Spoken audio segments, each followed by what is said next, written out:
Bismillahirrahmanirrahim. Assalamualaikum warahmatullahi wabarakatuh. Alhamdulillahirrabbilalamin. Hari ini kita masuk ke pertemuan terakhir di mata kuliah pemrograman komputer dengan judul pertemuan pada hari ini adalah menggunakan AI untuk menulis kode program ya. Kita tahu bahwa AI atau kecerdasan buatan telah membuat kemajuan signifikan dalam kemampuannya untuk menyelesaikan berbagai tugas yang sebelumnya hanya dapat dilakukan oleh manusia. Ya, ini termasuk kemampuan menulis kode program. AI memang belum mampu menulis kode yang rumit sebaik manusia ya, sebaik programmer. Tapi AI semakin mampu menyelesaikan tugas ini. Pemrograman komputer dengan AI memungkinkan komputer untuk membuat keputusan sendiri. Banyak teknik seperti tidak terbatas pada berbagai algoritma ya, jaringan saraf buatan, sistem logika fuzzy dapat menggunakan AI. Ya, AI telah digunakan dalam berbagai bidang termasuk diagnosis medis, contohnya ya, dalam kontrol robot dan dalam beberapa game. Hari ini kita akan menggunakan AI untuk menulis kode. Ada beberapa cara AI digunakan untuk menulis kode ya. Salah satunya adalah melalui penggunaan kode prediktif namanya. Ya, nanti bisa kalian Google apa maksud kode prediktif. Yaitu dengan menggunakan pemrosesan bahasa alami NLP. Ya, nanti lebih lanjut bisa di Google juga ya. Jadi NLP ini adalah jenis AI yang dapat memahami bahasa manusia dan mengubahnya menjadi kode. Jadi hal ini memungkinkan kita untuk memberitahu sistem AI apa yang mereka inginkan dari kode dan membiarkan AI membuat kode tersebut ya. Ya, dan di samping NLP juga menggunakan namanya mesin learning. Jadi perlu diingat kita menggunakan kode ini baru tahap awal dan untuk kode-kode yang rumit memang belum bisa digunakan, belum bisa AI menyelesaikannya. Dan berikutnya kelemahan AI ini ya, kalau kita misalkan tulis kode yang panjang ya, nanti kita juga bingung nanti memodifikasinya bagaimana yang salah ya, yaitu sebagai pengantar untuk pertemuan ke-15 menggunakan AI untuk menulis kode program. Selanjutnya kita akan melihat berbagai contoh dalam menyelesaikan masalah-masalah terutama di pemrograman Pascal dan Octave. Ya, untuk contoh pertama kita akan menyelesaikan persamaan kuadrat ya dengan rumus ABC. Sebelumnya pernah kita tulis kode ini di dalam Pascal ya. Jadi di sini Bapak menggunakan Chat GPT. Ya Bapak kalau belum bisa menggunakannya nanti silakan dicari tutorialnya bagaimana login di Chat GPT ya. Dan sebetulnya ini juga bisa dengan menggunakan Gemini.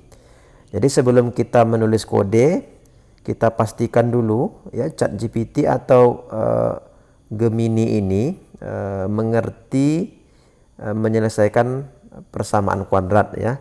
Kita masukkan perintahnya bagaimana cara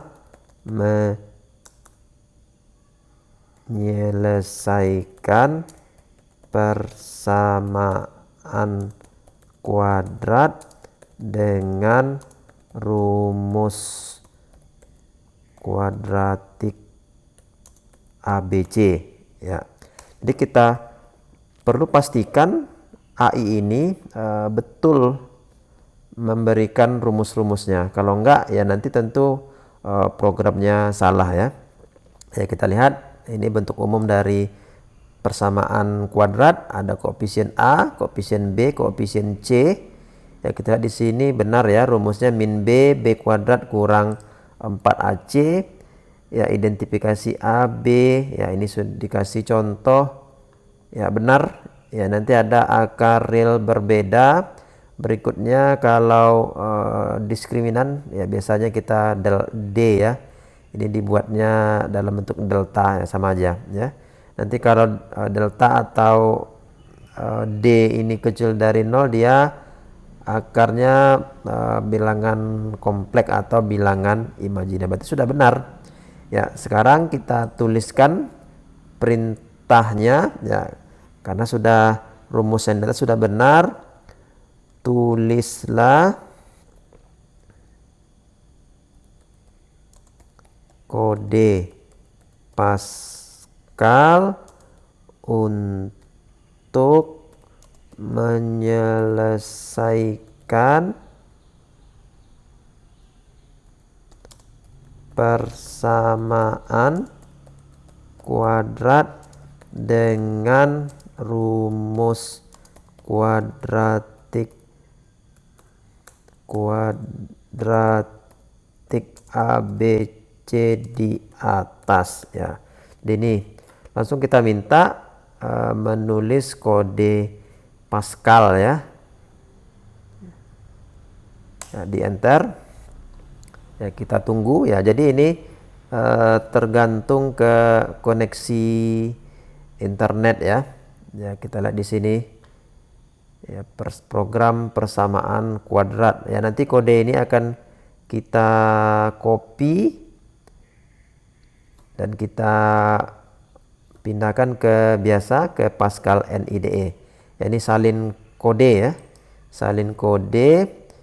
Ya, berikutnya kalian buka Pascal NIDE. Ya, ini udah Bapak buka tadi ya. Dan dibuat new file di pastekan ya, quadratic solver. Iya, ini sudah Bapak paste. Coba kita jalankan.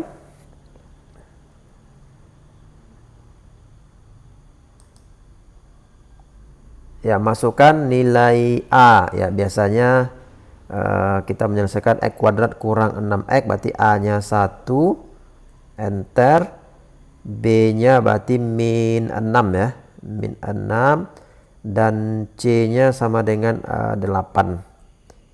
Ya. Kita lihat di sini. Ya, X1-nya 4, X2-nya 2 ya. Sama dengan apa yang pernah kita kerjakan dulu ya. Coba kita lihat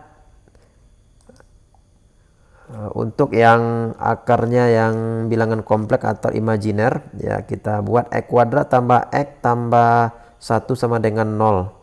A-nya 1, B-nya 1, C-nya 1. Ya, kemarin kode kita tertulis akarnya imajiner nggak bisa diselesaikan. Coba kita lihat. Ya, di sini kita lihat X1-nya masih bisa dicari ya. Jadi kode ini ya lebih bagus dari yang kita buat sebelumnya. Ya, sebelumnya kalau akarnya imajiner langsung tertulis di sini perintahnya bahwa tidak bisa diselesaikan karena akarnya imajiner. Sebetulnya bisa diselesaikan ya. Ya, jadi kode kita yang kemarin itu belum lengkap. Yang ini jauh lebih lengkap ya. Jadi di sini kita lihat AI ya bisa membuat kode yang lebih baik dari yang kita tulis dulu ya. Ini contoh pertama. Ya, selanjutnya pada contoh kedua kita akan membuat aplikasi kalkulator sederhana dengan menggunakan Octave ya. Jadi kalkulator sederhana itu hanya ada, ya ini contohnya, ada angka numerik 0 sampai 9, ada desimal, tambah, kurang, kali, bagi, dan ada tanda sama dengan. Ya, buka lagi Chat GPT ya. Ya, kita minta Chat GPT ini menulis kode program Octave untuk membuat aplikasi kalkulator yang sederhana. Ya, di enter.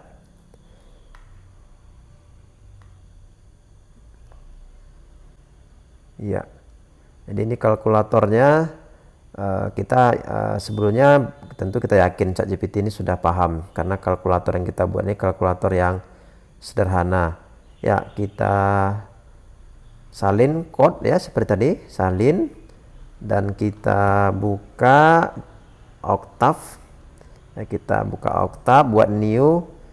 Ya, ini Bapak udah paste ya. Nanti buat new, paste. Sekarang kita jalankan kalkulator sederhana yang kita buat ini ya. Ya, di sini ada ya display selamat datang. Ya, ini bisa kita rubah ya. Ya, mungkin buat nama kita misalkan. Ya, ada operasinya, operasi yang sederhana seperti tadi. Coba kita jalankan. Ya, kita lihat selamat datang di kalkulator sederhana ya. Pilih operasi penjumlahan ya. Misalkan kita mau membuat pembagian misalkan ya, berarti kita pilih 4. Masukkan angka pertama ya, kita masukkan angka pertamanya 3, berikutnya angka keduanya 4 ya. 3 bagi 4 0,75 ya. Coba kalau kita masukkan pembagian dengan 0 ya. Ya, masih operasi yang keempat, angka pertamanya 3, angka yang keduanya 0 ya. Hasilnya ya, kita lihat pembagian dengan 0 tidak diperbolehkan ya. Jadi kode-kodenya ini sudah sesuai dengan kaidah-kaidah di keilmuan matematika ya. Jadi pembagian dengan 0 ya tidak diperbolehkan ya. Jadi di sini tulisan-tulisan ini bisa tentu kita ubah ya.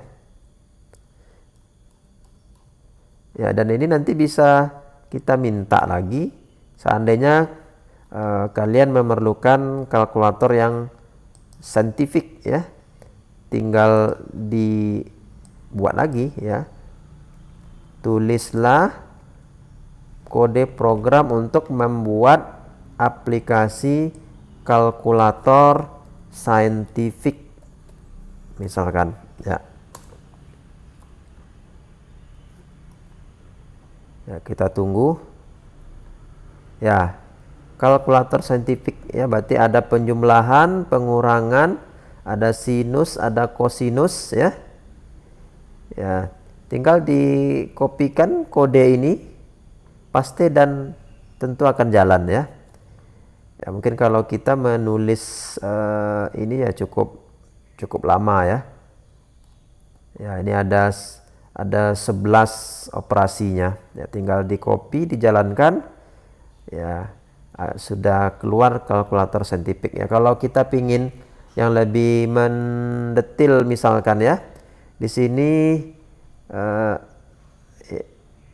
ya kita mau kalkulator ini ada kemampuan untuk menggambar atau memplot ya, tentu pasti bisa ya. Tulis aplikasi kalkulator saintifik dan ada menu plotnya ya, nanti akan bisa keluar gambar-gambarnya yang mungkin kalkulator yang biasa tidak bisa keluar, hanya angka-angka ya. Karena kita menggunakan Octave, semua fasilitas atau komen-komen di Octave itu bisa dijalankan ya dengan kode-kode yang tentu sebelumnya sudah kita masukkan. Oke, baik. Selanjutnya ini sesi penugasan atau latihan ya. Ya, jadi ini ada tugas project. Ya, tugas ini tidak wajib. Ini sebagai pengganti UAS, siapa yang bisa menyelesaikannya berarti nanti kita anggap UASnya itu dapat 100 dan tidak perlu UAS lagi ya. Jadi nanti ada beberapa orang yang akan ditugaskan ya, tidak semua ya. Ya mungkin ada sekitar 5 atau 6 orang nanti, rinciannya akan Bapak buat nanti ya. Yang pertama ya, ini tidak boleh sama ya. Siapa yang bisa mengkonversi ya simbolik toolbox pada Octave itu ditulis di Pascal. Ya, jadi pertama kita pastikan dulu ya simbolik toolbox ini di ChatGPT ya. Jadi ChatGPT itu paham apa simbolik toolbox. Ya, kalian tulis perintah seperti ini, apa itu simbolik toolbox pada Octave. Ya, kita lihat rinciannya. Ya, fitur utamanya ada diferensiasi, ada integrasi, kemarin udah kita coba ya. Ada penyelesaian persamaan, ini benar ya. Benar ya, ada persamaan diferensial. Ya, ini fitur-fitur utama yang ada di simbolik toolbox Octave.